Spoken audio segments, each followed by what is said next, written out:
Kenapa? Ini omongan kita masuk ke dalam tubuhnya. Juga suami kita,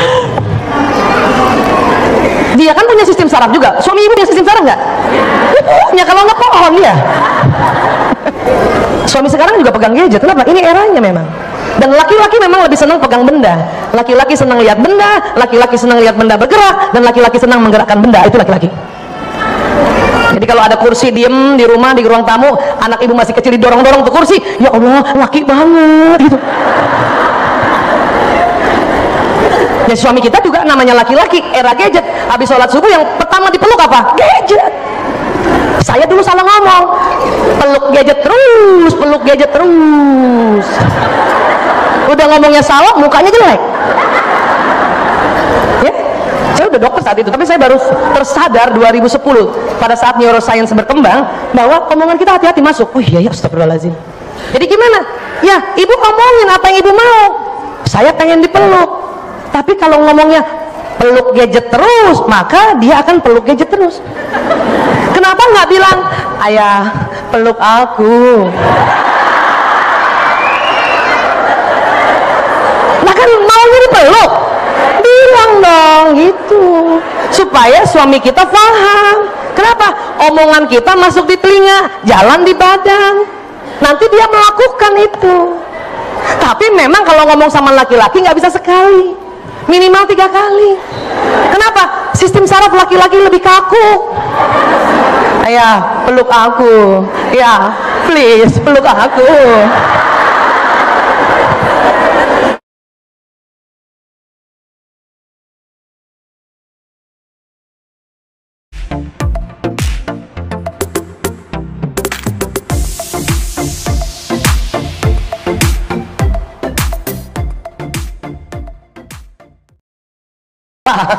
Sudah lansia ya, tapi ya itu tadi, tetap harus bicara baik, bercermin, harus ngomong baik. Maka dalam Islam setiap langkah disuruh basmalah, dan juga setiap aktivitas ada doanya. Betul Bu? Kenapa ibu nggak langsung kalau bercermin langsung baca apa? Bismillahirrahmanirrahim, Allahumma kama hasanta halki fahassin khuluqi. Itu jalan tuh doanya.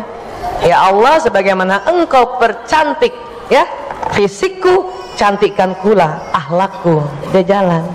Kalau saya suka ditambahin, ya Allah tambah kencang, tambah kencang, cantik, cantik.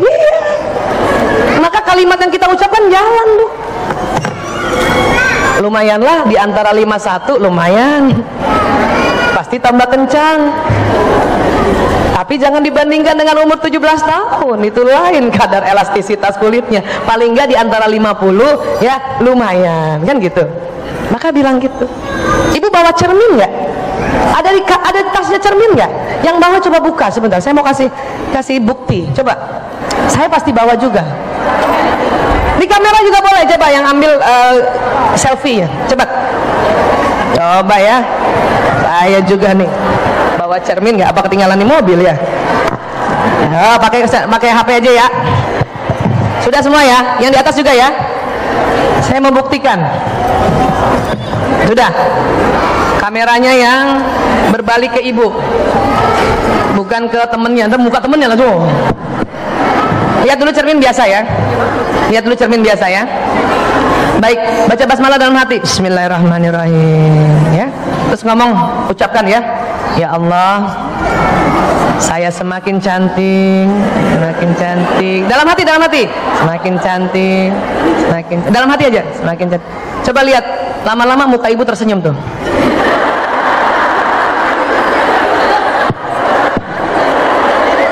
Iya enggak? Iya enggak? Iya. Kenapa? Karena kita berdoa untuk sistem saraf wajah. Yang tadinya pertama bukanya begini nih, dalam hati ngomong semakin cantik. Yang ketiga langsung dia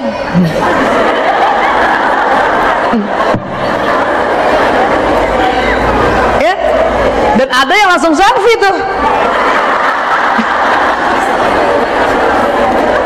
Paham Bu? Iya, apa yang kita ucapkan jalan, Bu, dan sangat cepat. Tadi ibu saja langsung angkat tangan.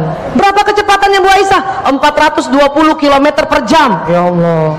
Makanya tadi ibu yang langsung angkat tangan, berarti sistem sarafnya bagus. Tadi yang kalau agak lambat-lambat gitu, berarti kurang makan kacang hijau tuh, Bu. Ya, sistem sarafnya udah agak lepo ya. Apalagi tadi yang nggak angkat tangan, oh segera cari dokter saraf atau dokter THT ya. Nah, cepat sekali.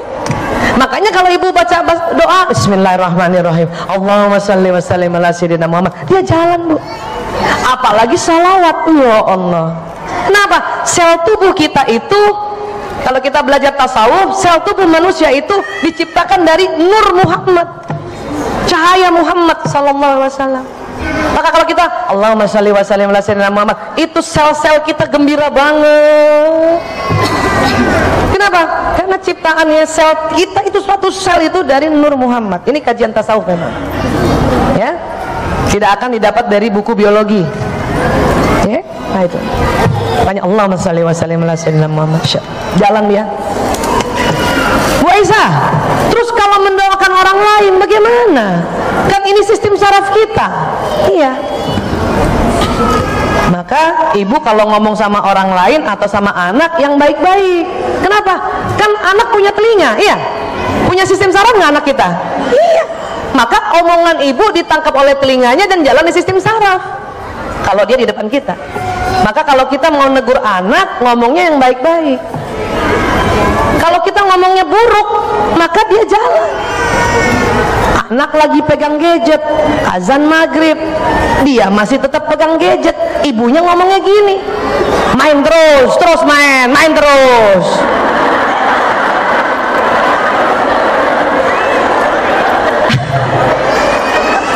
Apa yang terjadi? Main terus. Nah, ibunya yang suruh. Terus ibunya ngomong gini nih sama anaknya nih, kamu tuh ya kalau disuruh sholat susah banget, kalau disuruh sholat susah banget ya, kalau disuruh, dia kan nangkep telinganya, kalau disuruh sholat susah, dia jalan di badan nih, maka nanti badannya susah. Kalau main aja lama banget, dan kita kalau yang buruk-buruk diulang 3 kali, kalau main aja lama banget.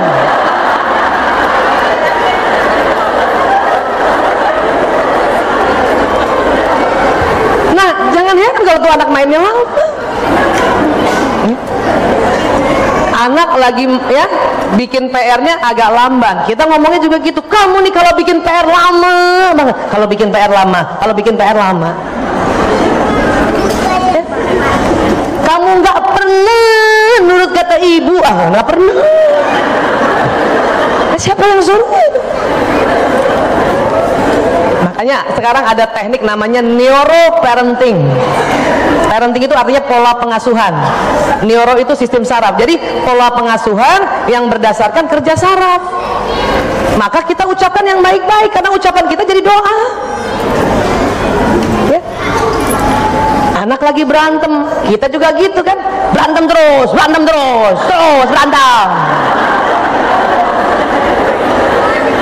Ada ibu-ibu gini, anaknya berantem, dia bagus. Nah, anak menganggap berantem itu bagus. Nah, ibunya yang suruh.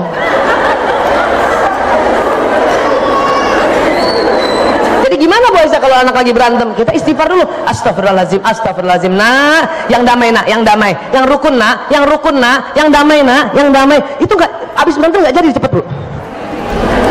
Daripada ibu bilang bagus.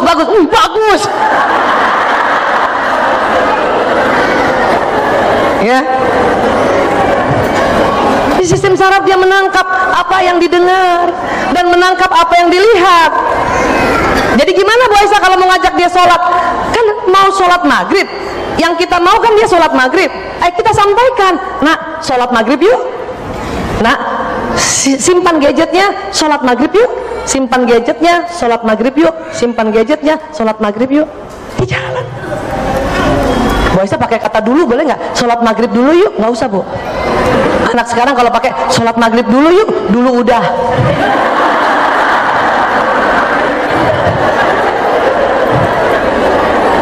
sholat dulu yuk, dulu udah langsung aja sholat maghrib yuk. Nah, bagus lagi kalau dia dengar disuruh sholat dan matanya anak sudah lihat kita siap untuk sholat. Makanya ibu tuh harus siap duluan, wudhu, pakai mukena, kalau perlu masih dia pegang gadget, nah sholat maghrib yuk, matanya dia lihat kita gelar sajadah. Itu dua pesannya yang jalan dari telinga. Ada dua telinga, telinga kanan menangkap pesan, nanti jalan ke sistem saraf kiri, telinga kiri menerima pesan, jalan sistem saraf kanan. Matanya dua kan anak-anak kan, dia lihat ibunya siap, mata kirinya memberi pesan ke tubuh kanan, mata kanan memberi pesan tubuh kiri, maka badan ini pasti cepat melakukan apa yang kita minta. Yang cilaka ya, ibunya suruh sholat, pas anaknya lihat kita masih main gadget. Maghrib, woi maghrib, udah gitu nyuruhnya begitu, maka pesan yang jalan di telinga akan ditiadakan dengan pesan yang jalan di mata. Itulah makanya dalam mendidik kita perlu suri toladan. Makanya Rasulullah ya dalam mendidik umatnya, beliau nggak hanya ngomong, dilakukan. Kenapa? Kita lihat dua pesannya, dari telinga dan dari mata. Sampai sini sepakat dulu, Bu. Makanya hati-hati bicara. Kenapa? Itu jadi doa.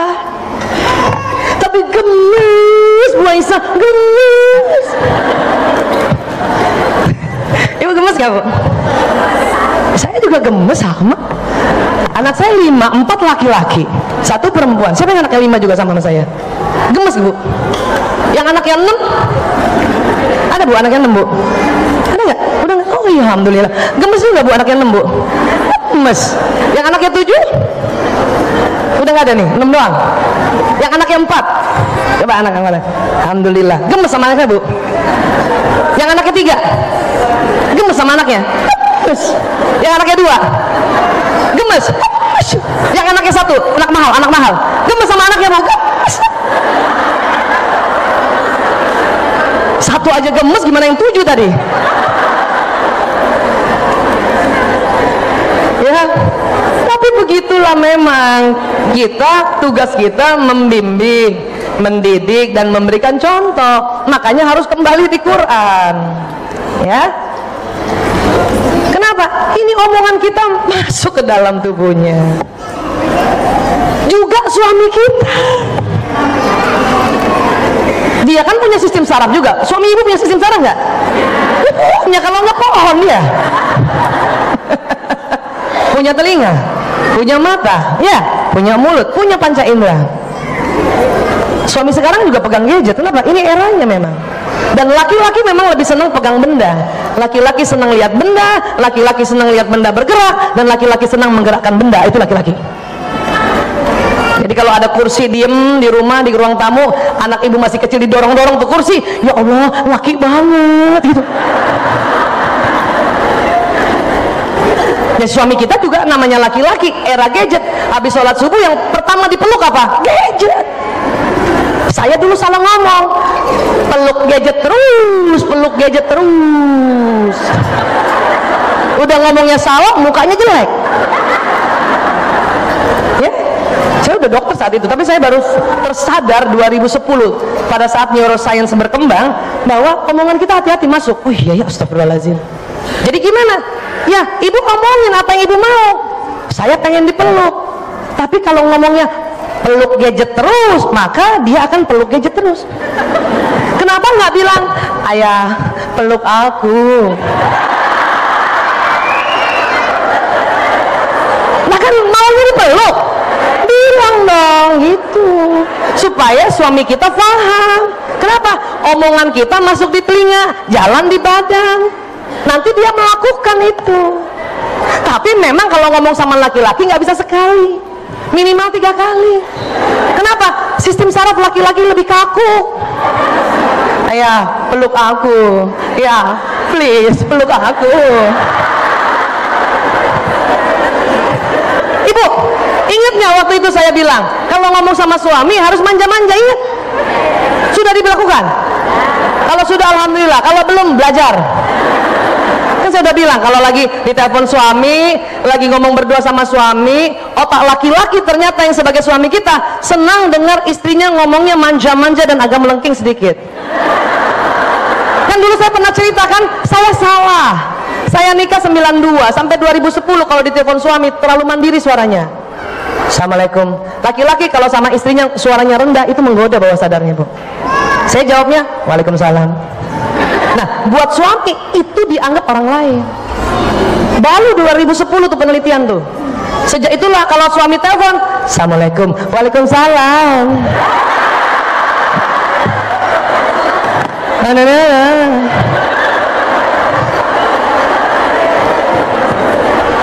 Dulu juga gitu di telepon. Kalau dulu ya dulu suami tanya, kamu di mana? Aku di kantor. Ayo di mana? Itu terlalu mandiri. Laki-laki menganggap itu orang lain. Sejak 2010, kamu di mana? Aku di kantor. Ayo di mana?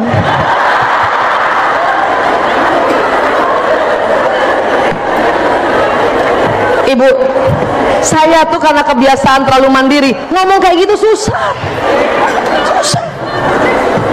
Dulu nggak biasa, Bu.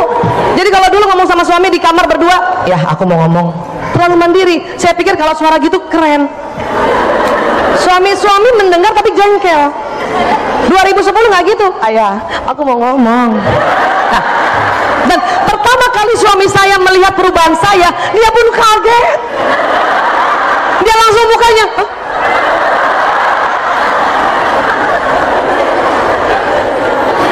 Masya Allah. Tapi lama-lama senang. Kenapa? Cocok sama otaknya. Cocok sama otaknya. Yang mana sih otak laki-laki yang cocok? Mbak Wiwi, tolong turun. Ada hipotalamus nggak? Saya belajarnya di film India lagi, film Korea, Bu. Pernah lihat film Korea nggak? Perempuan Korea kan kalau ngomong manja gitu kan? Jangan lupa subscribe. Jangan lupa subscribe. Jangan lupa subscribe.